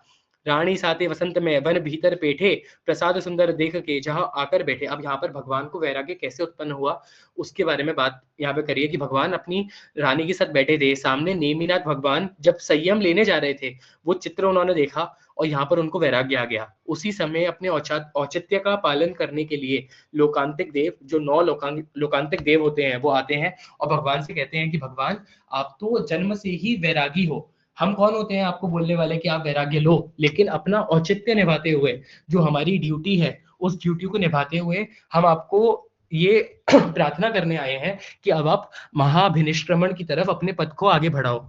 तो अब भगवान अपने घर को छोड़ते हैं, निज घर आए नाथ जी, पिया खिण खिण रोवे, क्योंकि अब जब रानी को पता चला कि मेरे मेरे जो भगवान हैं, मेरे जो पति हैं वो जाने वाले हैं, अब वो बहुत रोने लगी। माता पिता समझाया कि दान वर्षी देवे, लेकिन अब उन्होंने भगवान ने उनको समझाया, माता पिता सबको समझा दिया और वर्षी दान देने लगे। भगवान का वर्षी दान भी कैसा होता है, 388 करोड़ शायद इतनी सोना मोहरों का भगवान दान देते हैं। एक बार जिसको दान दे दिया उसको वापस दान लेने की इच्छा ही नहीं होती। मतलब भगवान का दान आपका द्रव्य दारिद्र्य तो दूर नहीं करता, उसके साथ में भाव दारिद्र्य भी दूर कर देता है। मन के अंदर लोगों को ऐसी प्रतीति होती है कि अरे वाह, अब तो भगवान के हाथ से दान मिल गया, अब तो कुछ और हमें चाहिए ही नहीं। और भगवान के आसपास देवी 2 देवता खड़े होते हैं। एक देवता का काम होता है कि अगर जिसके भाग्य में ज्यादा था उसको कम मिला तो उसको ज्यादा उसी दान को ज्यादा कर दे, और दूसरे वाले का दायित्व होता है कि अगर भगवान ने किसी को ज्यादा दे दिया और उसके नियति में ज्यादा लिखा नहीं था तो उसको कम कर देवे आगे। इसी तरह से कई सारी जो भगवान की स्वजन स्त्रियां होती हैं, जैसे उनकी बहन और उनके घर की जो और स्त्रियां होती हैं, वो अलग अलग मांगलिक कार्य यहाँ पे कर रही होती है जब भगवान का वर्षीदान चलता है। इसके साथ में जब भगवान की दीक्षा भी होती है तब भी बहुत सारे मांगलिक कार्य ऐसी जो अलग अलग कन्याएं होती हैं, अलग अलग स्त्रियां होती हैं, उनको करने को मिलते हैं यहाँ पर। इसीलिए मैं बार बार बोल रहा हूँ कि पंच कल्याणक की, अंजन शलाका की जितनी भी विधियां हैं, जितनी भी पूजाएं हैं, उसके अंदर स्त्रियों को जितना जितना प्लेस मिला है, जितना लाभ लेने के मौके मिले हैं, उतनी शायद पुरुषों को भी नहीं मिले। और सही बात यह है कि आज भी अगर हम देखें तो भगवान के शासन में जितनी आराधना श्राविकाएं करती हैं, उतनी आराधक श्रावक कम होते हैं। तो यहाँ पर हमें ये नहीं सोचना चाहिए कि भगवान के शासन में हमें जगह नहीं मिली। भगवान के शासन में हर जीव को उत्तम स्थान प्राप्ति वो कर सके, अपने उसके लिए जो बेस्ट है उसको वो प्राप्त कर सके, ऐसी पूरी पूरी व्यवस्थाएं दी गई हैं। और इवन कुछ कुछ जो विधान होते हैं उसमें तो कन्याओं को इतना शुभ माना गया है कि एक बार एक मंदिर था, उसके जो उसका नीचे का गोखला होता है, एक गोखले का द्वार खुलता नहीं था, भंडार का द्वार नहीं खुलता था। तो बुद्धि सागर सूरी जी महाराज साहब ने 6-7 बिल्कुल छोटी कन्याओं को बुलाया और द्वार के ऊपर एक रक्षा पोटली बांधी और कुछ वाष्यप की। फिर उन लड़कियों को बोला कि आप धक्का दो, और वो गेट खुल गया, जिस गेट को बड़े बड़े श्रावक श्रेष्ठी सब लोग मिलके, पहलवान भी नहीं खोल पा रहे थे, केवल कन्याओं ने खोल दिया। इस तरह से भगवान के शासन के अंदर तो स्त्रियों को, कन्याओं को बहुत सम्मान भी दिया गया है, और उसके साथ में उनको जगह जगह कई सारे लाभ भी मिलते हैं। इसके बाद भगवान की दीक्षा कल्याणक कैसे होता है इसके बारे में उन्होंने बताया कि भगवान वर्षीदान देते हैं और कितना सारा सोना मोहर का भगवान दान देते हैं। इसमें उन्होंने ये भी बताया है कि देव असंख्य मलया दिहा मानु संजम ठाठ 30 वर्ष घर में बस्यो सुख भर बामानंद, क्योंकि भगवान की 100 साल की आयु थी, 30 साल भगवान घर में रहे, 70 साल भगवान ने विचरण किया। संयम रसिया जानी रे मल्लिया 64 इंद्र, क्योंकि अब भगवान का दीक्षा कल्याणक हुआ। दीक्षा कल्याणक की उजामणी के लिए, दीक्षा कल्याणक की आराधना और उत्सव करने के लिए फिर से 64 इंद्र वापस आए।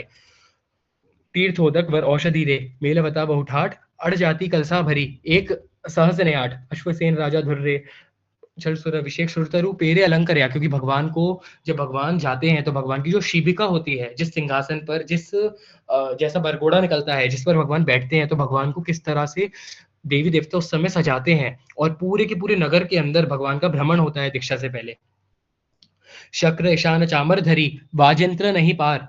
मतलब यहाँ पर वीर विजय जी महाराजा बोल रहे हैं कि खुद शक्रेंद्र और ईशान भगवान को चामर ढालते हैं और वाजयंत्र तो इतने देवता वाजयंत्र लेके खड़े होते हैं कि आप काउंट ही नहीं कर सकते। 8 मंगल आगल चले रे, इंद्र ध्वजा झलकार। भगवान के आगे जो अष्टमंगल होते हैं वो चलते हैं और पीछे भगवान के साथ में इंद्र ध्वजा चलती है। जोजन उतंग अति सहस चंग, जिसके बारे में हमने 17 प्रकारी पूजा में डिस्कस करा था कि कितने योजन लंबी है इंद्र ध्वजा होती है और कितनी सुंदर होती है। देवी देव नर नारी ओरे जोई करे प्रणाम, कुलमा वडेरा सज्जनों रे, बोले प्रभु ने ताम। अब यहाँ पे देवी देवता नर नारी सब भगवान को प्रणाम करते हैं और जो कुल के वडिल हैं वो भगवान को बोलते हैं, जित निशान चढ़ाव जोरे, मोहनी करी चकचूर, जेम संवत्सर दान तीरे, दारिद्र काढ़ियो दूर। जैसे आपने लोगों का दारिद्र अपने दान के द्वारा दूर कर दिया। अब आप शेर की तरह जिस तरह से बाहर निकले हो ऐसे ही आगे बढ़ना और मोह को चकचूर कर देना। बर घोड़े थी उतरे आरे, काशी नयरनी बहार, आश्रम पद उद्यान मारे, वृक्ष अशोक रसाल। तो यहाँ पर उन्होंने वर्णन करा कि कैसे भगवान अपने वरघोड़े से नीचे उतरे, फिर भगवान ने अट्ठम तप करा और महाव्रत उचराए, क्योंकि भगवान तो स्वयं सम बुद्धाणम होते हैं, भगवान को कोई गुरु की जरूरत नहीं होती। तो भगवान खुद ही हम जैसे बोलते हैं करेमी भंते सामय्यम सावज्यम, तो यहाँ पर भगवान को भंते बोलने की जरूरत नहीं है, क्योंकि वो खुद ही भगवान बनने वाले हैं, वो खुद ही भगवान है। तो वो करेमी सामय्यम सावज्यम इस तरह से सारे सावध्य कार्यों का त्याग कर देते हैं और पंच महाव्रत पर आरूढ़ हो जाते हैं। उसी समय भगवान को मन पर्यव ज्ञान उत्पन्न होता है और खंड धरे, और जो भगवान का कंधा है उस पर देवदुष्य इंद्र महाराजा रखते हैं। ये देवदुष्य की महिमा भी अपने आप में अपरंपार है। जो लोग इस देवदुष्य को नहीं मानते, जो लोग भगवान को केवल नग्न अवस्था के ही पुजारी हैं, उन लोगों को समझना चाहिए कि भगवान का देवदुष्य का काम क्या होता है। नग्नता से वीतरागता का कोई रिलेशन नहीं है। वीतरागता तो अपने आप में पूजनीय है, नग्नता तो बहुत छोटी चीज है वीतरागता के सामने। वितरागता का मतलब है जितने भी मान कषाय है अंदर, उससे नग्न हो जाना। केवल कपड़ों से नग्न होकर कुछ नहीं होता। तो यहाँ सोचने वाली बात है कि भगवान इंद्र इंद्र जो दुष्य है, देव दुष्य है, जो खुद इंद्र देता है, उसको धारते थे और उसके साथ में ही भगवान को मोक्ष होता है। वो देव दुष्य भगवान के शरीर पे होता है, क्योंकि शरीर के ऊपर पहने हुए कपड़ों से मोक्ष का मोक्ष का कोई रिलेशन नहीं है। क्योंकि साधु साध्वी जी भगवंत, अनंत साधु साध्वी जी भगवंत जिस वेश में दीक्षित होते हैं, उसी वेश में वो अपने शरीर को छोड़ के चले जाते हैं। तो यहाँ पर जो कपड़े हैं वो डायरेक्टली मोक्ष के अंदर बाधा नहीं है। ये चीज यहाँ से फिर से वीर विजय जी महाराजा ने यहाँ पे दोहराई है। कौसक मुद्रा और रहारे सुर नंदीश्वर जात, मात पिता वंदी बलियारे, श्री शुभवीर प्रभात। अब यहाँ पर फिर से बार बार सेम जो दोहा है वो बार बार आता है, और उसके बाद जो अलग अलग पूजाएं हैं, अब दीक्षा कल्याणक के निमित्त ये धूप पूजा हमने पूरी करी। इसके बाद जो भगवान की केवल ज्ञान पूजा है, क्योंकि केवल ज्ञान ऐसा बोलते हैं कि भगवान के सारे कल्याणकों के अंदर अगर कोई सबसे इंपॉर्टेंट कल्याणक है देवताओं के लिए, वो है केवल ज्ञान कल्याणक।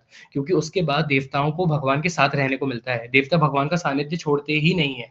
और उसके इस केवल ज्ञान कल्याणक के साथ में भगवान के और भी सारे अतिशय अष्ट प्रातिहार्य भगवान के साथ चलते हैं। अशोक वृक्ष, देव दुंदुभि, छत्र, चमर, और एक एक ये जो भगवान का प्रातिहार्य है, इसका कितना सिग्निफिकेंस है ये हमें समझना चाहिए। कि जो भगवान का जैसे देव दुंदुभी है, तो पूरे देवी देवता पूरे के पूरे आकाश में इस तरह से फैल जाते हैं और इतने सारे देवी देवता मिलकर अलग अलग जो राग हैं उनको बजाते हैं, और पूरी दुनिया के अंदर मानो इस तरीके से एक अनाउंसमेंट कर रहे हो कि जो भवी जीवों का सार्थवा है वो आ गया है, आओ और इसके साथ में बैठ जाओ, यही आपको पार उतारेगा। तो लोगों को आकर्षित करने के लिए देवी देवता पूरे आकाश को भर देते हैं। जैसे जो बसंत का मौसम है उसमें जो सरसों की फसल होती है उसके आसपास काले जो कीड़े मंडराते हैं, तो हमें आकाश के अंदर कितने काले वो कीड़े उड़ते हुए दिखते हैं। इसी तरह से देवी देवता पूरे आकाश को भर देते हैं देव दुंदुभी से। भगवान की दिव्य ध्वनि होती है। भगवान की एक तो खुद ही जो वाणी होती है वो 35 प्रकार के गुणों से युक्त होती है, उसके अंदर कोई स्खलना नहीं होती। वो बहुत ही गंभीर होती है, इतनी गंभीर कि खुद भगवान की गंभीरता गुण के ऊपर आचार्य भगवंत ने काव्य बनाए हैं। लेकिन यहाँ पर देवी देवता उसको और मधुर बनाने के लिए ग्राम और मालकोस राग के अंदर भगवान की वो वाणी प्रस्फुरित होती है, और भगवान का पुण्योदय इतना होता है कि भले ही ये जो अष्ट महाप्रातिहार्य हैं ये देवी देवताओं द्वारा किए जाते हों, लेकिन भगवान की अनुपस्थिति में चाहकर भी वो ऐसा छत्र, ऐसा चवर, ऐसा सिंहासन या ऐसा कोई भी आठों में से एक प्रतिहार्य की रचना कर ही नहीं सकते। तो अल्टीमेटली अगर वो कुछ कर भी पा रहे हैं या भगवान की इस तरीके की भक्ति कर भी पा रहे हैं, तो वो भी भगवान की कृपा के कारण। तो हमें भी यही सोचना चाहिए कि अगर हम भगवान को कुछ भी चढ़ा पा रहे हैं, कुछ भी अर्पण कर पा रहे हैं, भगवान के गीत भी गा पा रहे हैं, तो उसमें भगवान की कृपा है और हम भगवान की कृपा पात्र बने हैं। हमने अपनी रिसेप्टिविटी ओपन करी है। जैसे कि आनंदगंज जी महाराज ने कहा है, "त्रिविध योग धरि आदर्यो रे, राजी मति भरतार।" कि जब राजुल माता ने अपने 3 योग मन, वचन, काया भगवान को समर्पित कर दिए, जब वो रिसेप्टिविटी उन्होंने ओपन कर दी, तो भगवान ने उनको मुक्ति का वरदान दे दिया। तो यहाँ पर आगे इन्होंने बताया कि भगवान को कैसे केवल ज्ञान की प्राप्ति होती है। मनमोहन सुंदर मेला धन्य लोक नगर धन्य, कि भगवान को जब केवल ज्ञान हुआ, वो कैसी मनमोहक बेला थी। लोक और नगर सभी लोग उस समय धन्य हो गए। काउसक मुद्रा के अंदर भगवान थे। वन हाथी तिहा एक आवे। अब यहाँ पर जो कलिकुंड पार्श्वनाथ भगवान की पूरी स्टोरी है कि कैसे एक हाथी आता है और वो भगवान को पुष्प और जल अर्पित करता है जब भगवान जीवित थे, और उसी जगह का नाम कलिकुंड तीर्थ पड़ जाता है। आज भी वहाँ पर परमात्मा विद्यमान है, जिनकी उस हाथी ने पूजा करी थी। तो हमें भी ऐसे तीर्थों पर जाना चाहिए। तो यहाँ पर वीर विजय जी महाराज ने उस बात को दोहराया है। "त्रण दिवस फणी छत्र धरावे, अहि क्षेत्रा नगरी वसावे, चलता तापस घर पुंठे निशि आवे, बसिया हेठे।" यहाँ पे अहिछेत्रा नगरी के बारे में बताया है, जहाँ पर भगवान को मेघमाली नाम के देव ने, जो कमठ का जीव था, उसने उपसर्ग करा, "थयो कमठ मरी मेघमाली", क्योंकि उसने तपस्या करी थी गलत तरीके से। तो उसका जो पुण्य था, वो बहुत ही नीची क्वालिटी का था, इसीलिए वो मेघमाली नाम का देव बना और भगवान को उपसर्ग किया बहुत तरीके का, लेकिन फिर भी भगवान निश्चल रहे और भगवान ने अपने प्रेम की धारा उस कमठ पर भी बरसाई। इसीलिए हम बोलते हैं, "कमठे धरणेन्द्रे च सोचितम कर्म कुर्वति", कि भगवान तो कमठ और धर्मेंद्र दोनों पर प्रेम रस बरसाने वाले, ऐसे भगवान दुनिया में और कहाँ मिल सकते हैं। गगने जल भरी बादलिया, कि पूरे बादल जो जल से भरे हुए थे वो भगवान के ऊपर बरसाए और भगवान की नाक पर जब पानी आने वाला था, तो धर्मेंद्र प्रिया सह आवेरे। धर्मेंद्र प्रिया सह आवेरे का मतलब कि धर्मेंद्र अपनी जो प्रिया है, उसकी जो वाइफ है पद्मावती देवी, उनके साथ में आते हैं और भगवान के उपसर्ग को दूर करते हैं। जिन्हें भक्ते समकित पावे, भगवान की भक्ति करके समकित अपने सम्यक दर्शन को निर्मल बनाते हैं। बेहू जन स्वर्ग सिधावे, फिर उसके बाद वो वापस स्वर्ग चले जाते हैं। आव्या काशी उद्याने रहा स्वामी काय स्वर्ग ध्याने, अपूर्व वीर्य उल्लासे घनघाती चार विनाशे रे, कि अब जो भगवान के 4 कर्म बचे, क्योंकि ज्ञानावर्णीय, मोहनीय, अंतराय और दर्शनावर्णीय, इन 4 कर्मों का क्षय करने पर वीतरागता प्रकट हो जाती है, केवल ज्ञानी भगवान बन जाते हैं। लेकिन जो 4 कर्म बचे हैं, अब भगवान उसका क्षय करने में लग जाते हैं। और यहाँ पर भगवान के जो 8 प्रतिहार्य हैं, 34 अतिशय हैं, जो भगवान के साथ चलते हैं। जहाँ पर भगवान हों, वहाँ पे अतिवृष्टि और अनावृष्टि नहीं होती, और भी कोई दुःख, दारिद्र्य इस तरीके की चीज़ें नहीं आती। सामयू सजी सहु बंदे, जिन वाणी सुनी आनंदे, कि बार-बार जो बड़े-बड़े राजा और जो सेठ, साहूकार सब लोग थे, सामय्य के साथ में भगवान के पास आते थे। भगवान की वाणी सुनकर बहुत ही आनंद को प्राप्त करते थे। ससुरो सासु बहू साथे, दीक्षा लीधी प्रभु हाथे, कितने ही लोगों ने अपने-अपने पूरी फैमिली के साथ में भगवान के साथ में दीक्षा ले ली। संग साथे गणिपत धरता, अब क्योंकि संघ की स्थापना में जो गणधर पद है, उसकी नियुक्ति बहुत ही ज़रूरी है। तो यहाँ पर भगवान संघ की स्थापना करते हैं, गणधर पद पर विराजित करते हैं अपने कुछ शिष्यों को। सुर ज्ञान महोत्सव करता, और जो देवता है वो केवल ज्ञान महोत्सव करते हैं। स्वामी देव छंदो सुहावे, शुभ वीर वचन रस गावे। इसके बाद भगवान का जो निर्वाण कल्याणक है, उसके बारे में यहाँ पे वर्णन करा कि भगवान कैसे विचरते हैं। इसकी राग भी बहुत प्यारी है। रंग रसिया रंग रस बन्यो मन मोहन जी। तो ये भी एक देसी राग है और यहाँ पर इन्होंने इस ढाल में बताया है कि कैसे जो भगवान का जब निर्वाण हो जाता है, तो भगवान के जो तन है, उस तन को विलेपन करके, उसके ऊपर बहुत सारे अलंकारों से सुशोभित करके, जब अग्नि कुमार के देव उस चिता को प्रगटा देते हैं, तो उसके बाद देवता जो भगवान की दाढ़ और अलग-अलग जो भगवान के अवशेष बच गए, उसको लेकर जाते हैं और बहुत ही रत्नों की पेटी के अंदर सँभाल कर रखते हैं। देवता इतने विवेकपूर्ण होते हैं कि उस जिस कक्ष के अंदर भगवान के ये अवशेषों को सँभाल कर रखा जाता है, उस कक्ष में कभी भी वो भोग नहीं भोगते, किसी भी तरीके का भोग सुख नहीं लेते। और कभी बाय चांस अगर 2-3 देवताओं के बीच में कुछ अनबन हो जाए, कुछ डिस्प्यूट हो जाए, तो उसके प्रभाव से वो डिस्प्यूट भी शांत हो जाता है। तो सोचने वाली बात है कि केवल भगवान का आत्मिक जो भगवान की परिणति है, अंदर से भगवान जितने शुद्ध हैं, वो तो उसकी तो हम वर्णन कर ही नहीं सकते। लेकिन जो भगवान की बाह्य चीज़ें हैं, बाह्य गुण वैभव है, वो भी कितना सुंदर है कि भगवान 1008 लक्षणों से युक्त होते हैं और भगवान के जाने के बाद भगवान के जो अवशेष, भगवान की जो दाढ़ आदि बचती है, वो भी कितनी-कितनी प्रभावशाली होती है और कितने सुंदर तरीके से वीर विजय जी महाराजा ने इस पूरी की पूरी पूजा में सारी की सारी बातों का वर्णन करा है। जैसे उन्होंने जिस तरीके से स्टार्टिंग में ही बोला कि भगवान की माता कैसी है? प्रभु माता तू जगतनी माता। तो यहाँ पर हमें ऐसी पूजाओं का स्वाध्याय करना चाहिए और जितना ज़्यादा हम भगवान की पूजा का स्वाध्याय कर पाएँगे, उतना ज़्यादा हमें रस भी आएगा और उतना ज़्यादा हम अपनी आत्मा के अंदर रहा हुआ जो आनंद है, क्योंकि खुद आत्माराम जी महाराज साहब ने जैसे पिछली पूजा में हमने डिस्कस करा था, आत्मा आनंदी जिनवर पूजी, शुद्ध स्वरूप निज घट आने, कि भई भगवान की पूजा करने से ही आत्मा का आनंद समझ में आएगा। केवल चीज़ें पढ़ लेने से ऐसा नहीं होगा कि हमने 4 किताबें पढ़ ली या हमने प्रवचन सुन लिए या अपने हिसाब से आराधना कर ली, तो ही सब कुछ हो सकता है। तो भगवान की पूजा बहुत ही ज़्यादा ज़रूरी है। सेकंड चीज़, भगवान की पूजा में विवेक कितना रखना, क्योंकि देवता कितना विवेक रखते हैं। कुसुमा भरण उतारणे पड़िमा धरिये विवेक। इसीलिए यहाँ पर पंडित वीर विजय जी महाराजा स्नात्र पूजा में, इस पूजा में भी हमें बार-बार सचेत कर रहे हैं कि देवता कितना विनय रखते हैं, कितना विवेक रखते हैं, तो हमें भी उन देवताओं से ये विवेक सीखना है। भगवान जब स्वर्ग से चले जाते हैं, जब भगवान चवकर अपनी माता की कुक्षी में आ जाते हैं, तो देवता बहुत उदास हो जाते हैं कि वाह! इतना सुंदर एक जीव था, कितना धर्म के अंदर रहने वाला जीव था, वो आज स्वर्ग से चला गया और हमें भगवान का साक्षात सानिध्य नहीं मिला। लेकिन पंचम काल के अंदर खुद हेमचंद्र आचार्य बोलते हैं कि पंचम काल तो बहुत ही ज़्यादा प्रभावशाली है, कि यहाँ पे भगवान ना भगवान नहीं है, लेकिन फिर भी यहाँ पर कई करी हुई एक छोटी-सी आराधना भी बहुत कई गुना फल देने वाली है। तो ऐसे पंचम काल के अंदर अगर हमारा जन्म हुआ है और उसके अंदर हमें भगवान का शासन मिला है, तो हमें कितनी-कितनी भक्ति भगवान के प्रति रखनी चाहिए और अगर भगवान का कोई कल्याणक आ रहा है, तो हर कल्याणक के लिए पूर्वाचार्यों ने कुछ-कुछ पूजाएँ बनाई हैं। जैसे रूप विजय जी महाराजा ने महावीर स्वामी को लेकर पूजा बनाई है। वल्लभ सूरी जी महाराज साहब ने आदिनाथ भगवान को लेके पंच कल्याणक पूजा बनाई है। उसमें भी वीर विजय जी महाराज की पूजाओं को तो बहुत ही ऊपर रखा जाता है।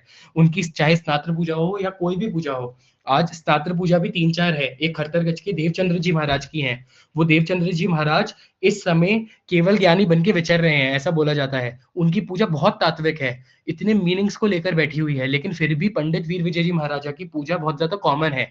क्यों? क्योंकि ये तात्विक तो है ही, पर साथ में इसकी राग बहुत ही ज़्यादा ईज़ी है। हर कोई इन पूजाओं को ईज़िली गा सकता है, बहुत ही सिंपल तरीके से कर सकता है।